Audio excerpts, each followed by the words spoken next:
Welcome back. After I finished footage recording for the last episode, I had a couple of days where I wasn't able to do anything. Thank you, social life. Rather than let all that time go to waste, I decided to cram a couple more drives in my ore factory and let my world run in the background, so that when I came back to it, all of my automated systems would have stacked up a bunch of goodies for me to play with. This, it would seem, was an excellent idea.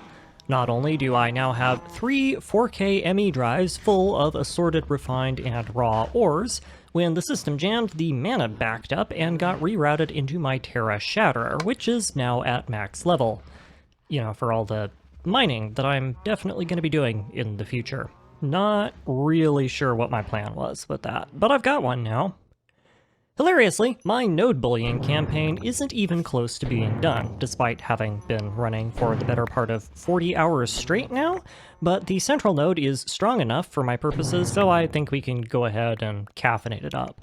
I enjoy overkill way more than the average person, but even I will admit the current node is probably more than sufficient for anything I'm going to need to power it with, so I think we can let it rest. Now that I'm no longer held back by my lack of power and raw resources, making all those quality of life things starts to become an option again. My first round of upgrades includes a marginally more upgraded AE2 processor part crafting setup, a handful of resonant machines with full speed upgrades for any incidental crafting I might want to do with them, and perhaps most importantly, a wireless ME terminal. The wireless crafting terminal isn't in this pack, which makes me sad, but even the regular one is a major convenience that would have been very difficult to justify earlier on in the run. While I'm at it, let's do a little bit of future-proofing with my material supplies. High-performance thermal expansion factories invariably include large amounts of reinforced glass, enderium, and signalum in their construction. Reinforced glass eats up a ton of obsidian, which I can automate if I want to dump a ton of power into it, but for now it's easier to harvest naturally. This necessitates a quick field trip back to Biodome Omega so that I can suck on a lava tube like it's a stick of spicy orange death go-gurt, and because modded Minecraft is chill like that, I can instead just pump a tank of lava onto my extruder whenever I need obsidian, instead of mining it the hard way. Enderium and signalum are fairly easy to produce in bulk once you ignore the complications that come from liquid processing, but I'm old-fashioned and like to use a smeltery to do it because I can queue up massive batches of the stuff rather than mess around with crafting it by hand. There are a bunch of good automatable ways of producing clay, but I also have free reign over the entire map by this point, so I opt instead to take a short stroll over to the swamp and rip it out of the ground the old-fashioned way. I don't really see myself needing a whole lot of it in the near future, so an automated setup would be kind of pointless. Speaking of kind of pointless, I think it's about time I started getting some appropriately sized fluid buffering options going. The best non-AE2 fluid storage option in the game is something called a bedrockium drum, which is basically an infinity tank with the added side benefit of a seductive and slightly blasphemous rounded texture. They are, unfortunately, constructed out of bedrockium, a substance that requires an excessive amount of condensed cobblestone to produce, which means the first major automation project I get to take on with my newly expanded industrial capacity is a cobblestone generator. Yeah. But it's not just any cobblestone generator. This one uses 8 resonant igneous extruders to crank out 512 cobblestone a second, which it then cyclically assembles into ever denser and denser varieties of cobblestone to avoid the whole item explosion problem, which means not only is it a cobblestone generator, it's a very expensive one. Sure. Despite the price tag and the production rate of several hundred cobblestone a second, it will be a hot moment before the cobble cruncher chews through enough cobble to make a drum, so I shift my attention over to getting an advanced alchemical smeltery running. My energized node ended up being marginally less caffeinated than I would have expected given how long it took me to make, but energized nodes, much like horseshoes, hand grenades, and American high school graduation requirements, are one of those things where close enough works just fine, so I don't expect to have any issues with it. The real fun is going to be automating the thing without it functioning like a hot donkey, but that is a me problem, and I kind of solve it by just not doing it. Contrary to what seems to be fairly popular opinion, the Dawn machine's essential requirements aren't that excessive when compared to Thaumcraft in general. What's going to be excessive is my requirements. There are two reasonable ways of storing Essentia in this mod pack. Vanilla Thumbcraft systems using jars and vials, which is slow, janky, inefficient, and fun of full little surprises like balancing mechanics and intended gameplay features. Applied Energistics, the second option, is dirt simple, stores hundreds of thousands of Essentia of all types with no issues whatsoever, and thinks balance is one of those lovely little antiquated legacies of bygone days that we really should have washed our hands of back when the unified RF power standard became a thing. I will obviously be going with the second option, but in order to do that, I have to secure myself a supply of ethereal essence. The essences are crafting ingredients for Essentia drives, and while I am sorely tempted to go open up another Eldritch dungeon and start farming them, the far easier and far more scalable solution is to just crank them out with Elucidaisies, forging themselves on my free, infinite, and kind of farmy tasting mana supply. This has the advantage of solving my Aurum supply issue forever as well, if that ever somehow was a concern.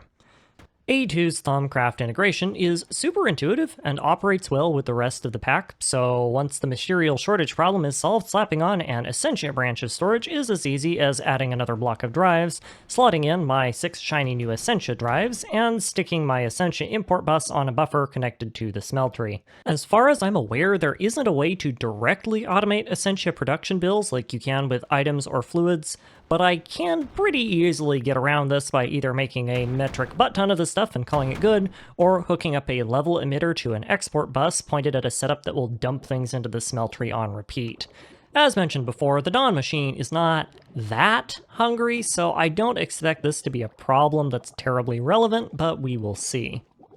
The best part of having an Applied Energistics Essentia management solution is that I can start using a block called an infusion provider.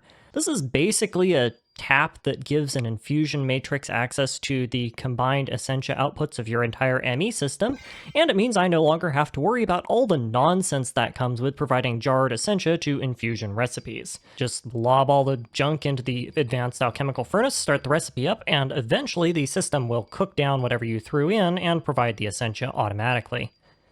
Observant viewers will note that the block that I'm playing with is not, in fact, an infusion provider, it is an Essentia provider, which does something entirely different. I have a 10-minute long clip where I am frantically trying to figure out why this thing isn't working, but you don't get to see it because I see no need to glorify my poor life choices.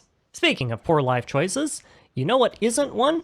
Enabling my crippling addiction to money by checking out my merch deals. It's a mousepad. They're pretty cool, and they have my face on them, and other things. What's not to love? Link in the description if you're interested. Anyway, Essentia smelting and management has long since been the most time-consuming and annoying part of Infusion, so with AE2 handling all of it for me, the act of creating my Cyber Totem centerpiece becomes kind of a letdown.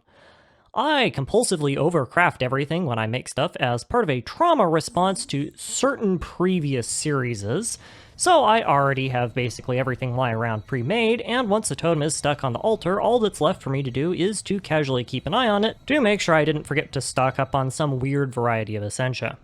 The Dawn machine, which is appropriately described as needlessly complex in its own Thomnomicon entry, gets passive benefits based on what kinds of resources you feed it. I'm gonna be honest, other than power and mana reducing the Essentia costs, I don't really know what any of them do. I kind of mostly just skimmed the entry to make sure none of the Essentia types actively caused negative effects, and read the part that said apply power to the bottom and the spark at the top, and just sort of plugged it all in and hoped for the best. Nothing this thing consumes is in any way difficult for me to produce in any arbitrary quantity you wish to name, so unless it is literally eating hundreds of Essentia a second, I don't think I have anything to worry about. After letting it run for a couple minutes, I can confirm that it is both not eating hundreds of Essentia a second and is actually working really fast. I remember these machines being incredibly slow in my previous playthrough, so this thing must have gotten massively buffed since the last time I played this pack, because I do not remember it being this strong. Let's just have it run while we have a break, shall we? And yeah, after an hour or so, the Totem of Dawn does exactly what it's designed to do. Would sure be nice if everything else worked like that. Other than a few weird patches of taint that didn't get cleaned up on the edges of the map, everything is back to normal, or as normal as it ever gets in this world. Even better, because of the extremely restrictive start and my general lack of traveling, almost nothing was rendered long enough for the taint to destroy, so the continent is in nearly pristine condition. Not only can you beat the game without entering the Blight, it actually leads for a very graceful endgame. Further checks up on the Jaded indicate that my initial assessment of the situation is correct. The scans report total Blight elimination across the continent, and the colony control computer is ready to wake the colonists up from cryptosleep and fly them down to the surface to begin rebuilding civilization. This is great news! Except it isn't, really. This planet happens to possess distinctly unusual properties that enable the widespread creation and use of technology that most people refer to as magic.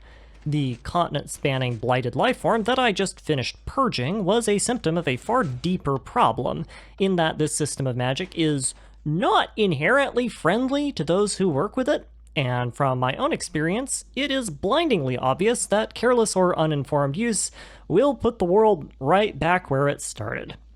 The Blight may have been very effective in disrupting most higher-order expressions of Magitech on a civilization-wide scale, but local pockets of it still remain. More concerningly, it seems like the technology is largely emergent from the ambient environment.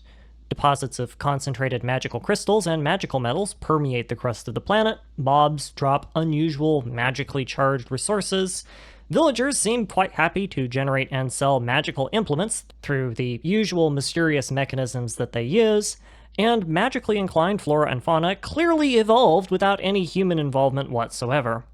From this, I conclude that even if I did successfully eliminate all evidence of abnormal magical technology from the surface of the planet, a process that at best would be cataclysmically disruptive to its local ecosystem, it is almost inevitable that it will resurface in the future. And this cannot be allowed to happen. Magitech was born on this planet, but I can think of no logical reason that it couldn't be spread throughout the galaxy if some reasonable precautions were made, and from there all it would take is one poorly handled accident before taint appears again. When, not if, that happens, the planet it shows up on would be doomed. Without any of the natural defenses evolved in a magically charged environment, taint will spread like wildfire, and even if the knowledge to combat it somehow exists, which is unlikely, the resources required would not. This technology presents an unacceptable risk to human civilization, and the only solution, short of cracking the planet itself, is total information and resource quarantine. Personal flight is great for utility purposes, but it is obvious to me that I'm going to need a ship if I'm going to do anything about this problem, so I steal one from the city out to the east. The Dawn Totem apparently is not able to cure higher-order sentience from blight-induced brain damage, and they're as homicidal as ever, so I would instead like to think of it as confiscation rather than outright theft, because I really don't want these people showing up on my doorstep. Well, I start retrofitting the ship, stripping it down to the control block and rebuilding it from scratch. I had some more time to think and decided that the situation isn't as dire as it may look at first glance. I've had fairly limited contact with the Jaded regarding Magitech, and the resources and expertise they have at their disposal isn't anywhere close enough to being able to sustain a self-perpetuating cycle of development unless they start breeding villagers, which I'm not too concerned about. Turns out, not completing 80% of the quest line wasn't me being lazy, it was me future-proofing the fate of humanity. Take that, completionists. So far as I'm aware, the Jaded has no way of sending or receiving resources beyond the local planetary area of operation, which is a massive oversight I'm suddenly feeling very glad for. And I'm pretty sure I am the only one here who knows how to build or repair a system capable of interstellar flight, so conservative estimates place the earliest point at which contraband technology could escape the atmosphere at somewhere around 4 years from now. Unless some hotshot gets the idea to turn the Jaded around and ship it back home full of contraband. Looking at you, Slick. If I can ensure that is impossible, I will have 4 years to figure out a more permanent solution. Conveniently for me, I happen to have access to multiple forms of both in-atmosphere and extrasolar flight that require little to no power to sustain, which means the creation of a high-speed strike craft disguised as an applied energistics meteor is fairly trivial. Given the rather ridiculous amount of the things that got scattered across the surface of the planet at some point, survey crews should probably have pointed out the unusually active geosphere as part of their initial scans, so my hope is one more meteor flying in unusually low orbit shouldn't raise much suspicion. My chosen weaponry is 8 potency entropy hybrid lensed mana blasters that I will rotate through to counter their long cooldown period. I considered using spammer missile launchers from Mine Factory Reloaded, but their rate of fire is remarkably bad for something with the word spam in their name, and the blast damage they output is frankly pathetic when compared to mana blasters. The fact that this is possible in the first place only reinforces my need to quarantine the mana-based technologies. In the space of 5 minutes, I can now outperform state-of-the-art smart missile launch systems by slapping a couple of lenses on what is basically the magical equivalent of a handheld laser pointer, and the combined output of 8 of them firing in sequence is more than enough to cause substantial damage to the reinforced hull of an interstellar colony ship. Or, in my testing environment, carve a hole through a solid stone cliff face in under 30 seconds. I get my newly rebuilt Trojan meteor fueled up with coal, of all things, but hey, who said magic was logical, and take off at dusk, with the expectation that I should be able to approach the Jaded's location and conduct my strike sometime in the early hours of the morning. In defiance of all established protocol and common sense, the Jaded is being autopiloted in atmosphere, which, in addition to proving that the captain shares more traits with a mushroom than his name, allows me to make a direct approach on the thing without having to worry about anti-asteroid point defense systems getting snippy with me. The trip around the continent is uneventful, though you would not believe how terrible the handling is on this thing. Archimedes ships, even running on their default settings, are, how do I say this politely? Well, monumentally janky is a criminal understatement, so yeah. I had to do more than a little bit of config modification to make an airship that the game thinks is a blimp handle like a strike craft, and that did not help either. Case in point, this ship crashed my game at least once per recording attempt. But when it works, it is an incredibly cool mod, and I really wish I had a reason to use it more during actual gameplay. After a lovely evening flight up the eastern coastline, I veer west over the taiga forest and begin approaching head-on to the ship. As expected, there is nobody on the bridge, so I'm able to underclock my engines and pull in through the world's slowest bombing run without interruption. That is admittedly one disadvantage to using handheld mana pistols as anti-ship weaponry. The lead time on those projectiles makes all possible firing solutions ones that involve some really terrible piloting. I swing around for a second pass to make absolutely sure all the comms are destroyed before veering south again and punching it over the ocean. Local communications are handled separately as part of the sensor and teleportation utilities, and the last thing I need right now is to pick up a call while doing bombing runs on the colony that I'm supposed to be preparing the planet for. The day after the attack, I take a trip up to the ship to speak with the colony deployment computer, and also take a look at the damage. You might think that being the victim of a mysterious meteor strike that also for some reason was shooting explosive green plasma bursts at your cockpit would get people up in arms, but no, actually nothing seems to be all that different. I'm sure it's just shock. NPCs are known for their dynamic and interactive conversation, after all. The bridge is totaled, of course, though there doesn't seem to be any real structural damage to the rest of the ship, so I'm able to deploy the colony without any issues, other than my game crashing again. And after a quick relog and teleport, it looks like the gang's mostly all here. Driscoll helpfully tells me to take whatever I want, because it isn't like we're going home now. Oh, Driscoll, if only you knew. And further vindicating my paranoia, it seems that Dr. Sprouse has already discovered a reliable means of producing flux, the #1 precursor to taint infestations, and has been using it to do something in his basement. This is precisely the kind of idiocy that we're trying to avoid by locking down the planet, because it hasn't even been 5 minutes and someone is already trying to taint it again. I'm going to have to ask you to stop, Sprouse. I just cleaned this mess up. The last thing we need is an outbreak right in the middle of the new colony. There are a couple of NPCs still on the ship that need a little bit more convincing in order to evacuate.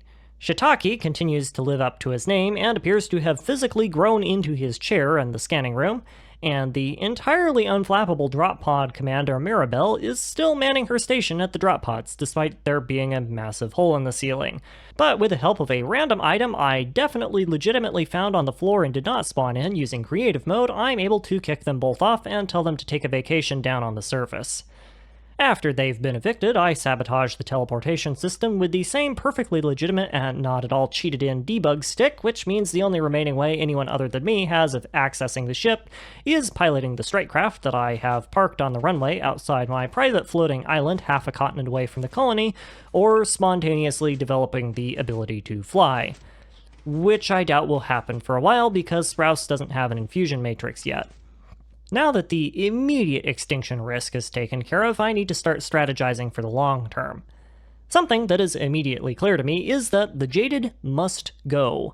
The colonists are just that, they're colonists, and they seem pretty happy with their new planet, but as long as there's an interstellar colony ship in the system, the risk of quarantine breakage is too high. I need to do something about that.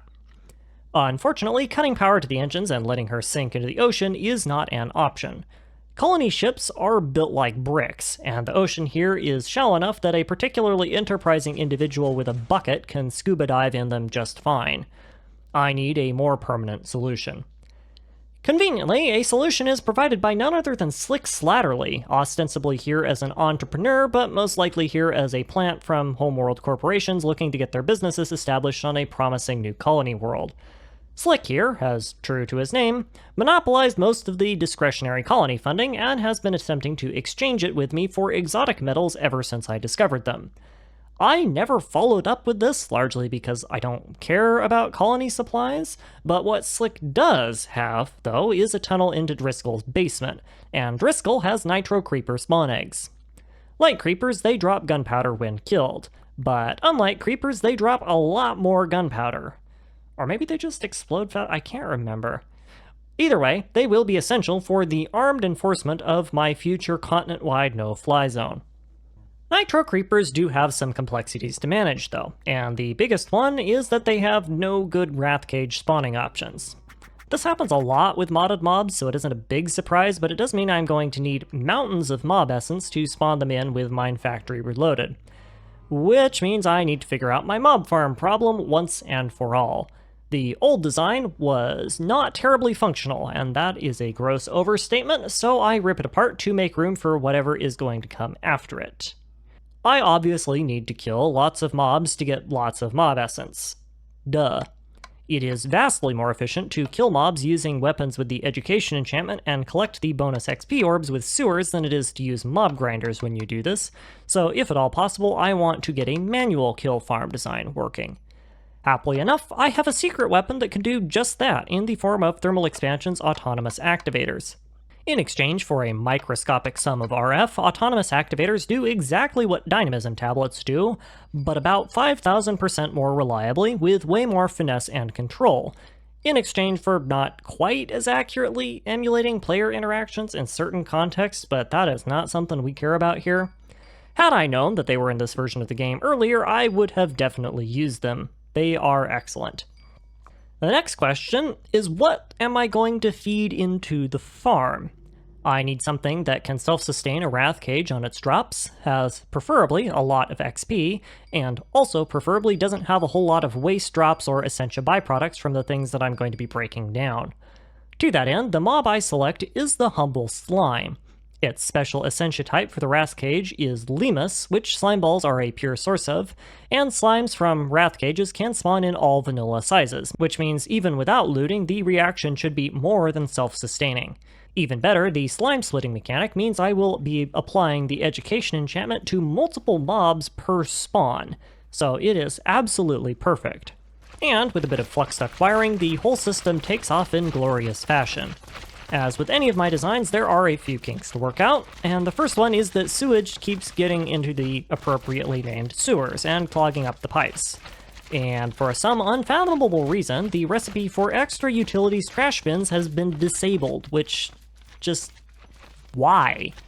Like, why would you nerf tools whose only purpose is to help players reduce lag? But whatever. I flushed the poop from the pipes and it doesn't come back, so I guess this isn't going to be a problem? I don't know where it came from. The second issue is the ridiculous amount of XP this thing generates. It is overflowing the sewer. Well, that has an obvious solution, doesn't it? Just add more sewers. With those two changes, the whole thing works perfectly, barring the lack of automated Limus production, and we go cracking happily along. Limus automation is trivial. All I need to do is set up an open crate over the smeltery, and this little blob of AE2 nonsense will detect when my system is out of Limus and automatically start dropping slime balls in for smelting. Meanwhile, all of the drops from my slime squisher are automatically being funneled into the ME system, which will probably result in a massive slime ball overflow at some point, but that is something future Goose can sort out.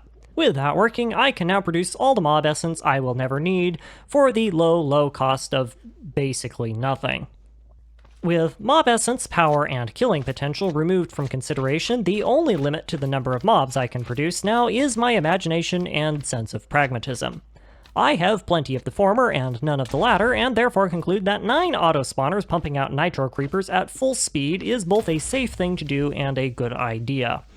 This initial design fails because conveyor belts are just unbelievably terrible at doing anything, and I have no idea why I keep using things, but there are other options. Corporeal attractors, for example, work like a charm, so after spamming a few of those out, the farm starts behaving itself, though I will admit there are, as always, a few issues here. Yeah, that's much better. We're trying to control the spread of Magitech here, folks, not crash the universe emulator with too many experience orbs. I have more gunpowder than any sane person would ever use, and now it's time to work on the other ingredient. Sand is laughably easy to produce.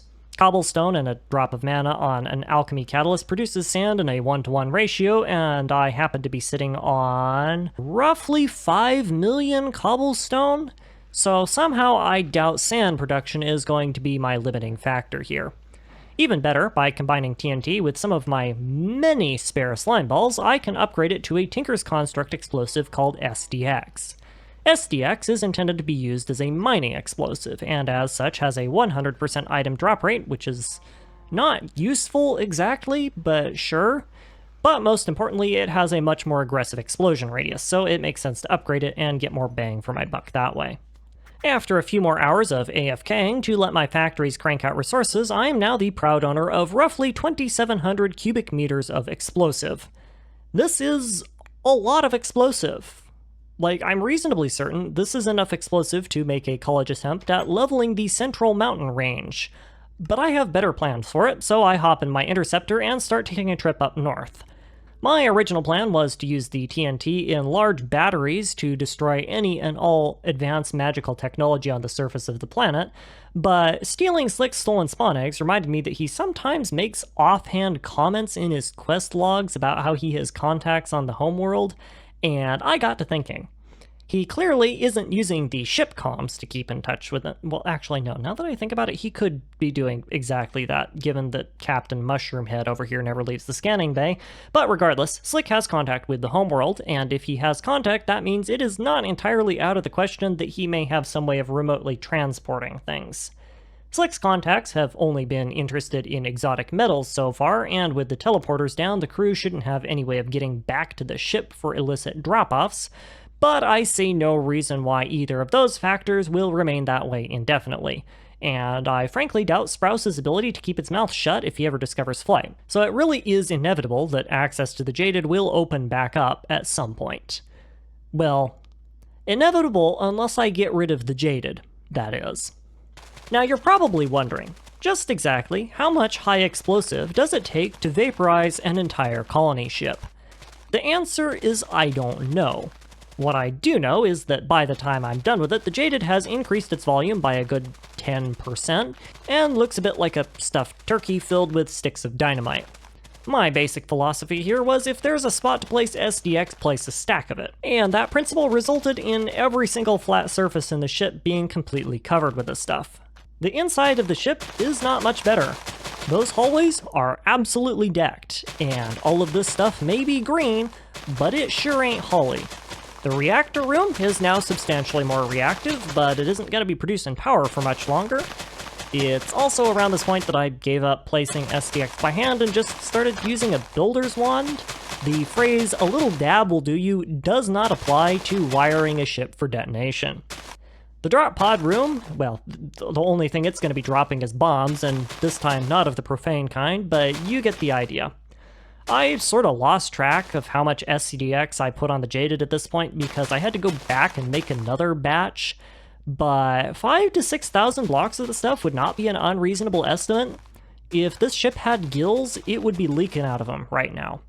After a few hours of gratuitous creeper slaughter and the surprisingly delicate task of defusing all of the redstone circuitry hidden in the walls of the ship, there is only one thing left to do, and that is open fire.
You will, no doubt, be unsurprised to learn that the NPCs are unworried by the complete destruction of their colony ship.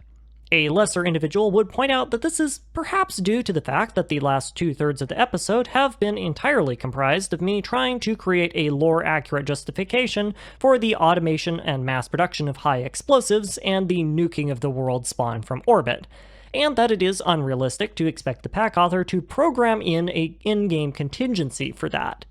But I would like to think that it's just really, really immersive method acting, and they secretly agree with everything that I've done. Regardless, the conclusion remains the same. Not only is it entirely possible to beat Blightfall without ever entering a blighted area, it is surprisingly easy once you ignore the day or so that you have to spend grinding bread, both literally and figuratively. And that, I think, is where we shall leave it. Mousepads are still a thing, and will remain so for a few more weeks. The information for that is in the description if you're interested. Thank you for your time, and as always, I hope you enjoyed.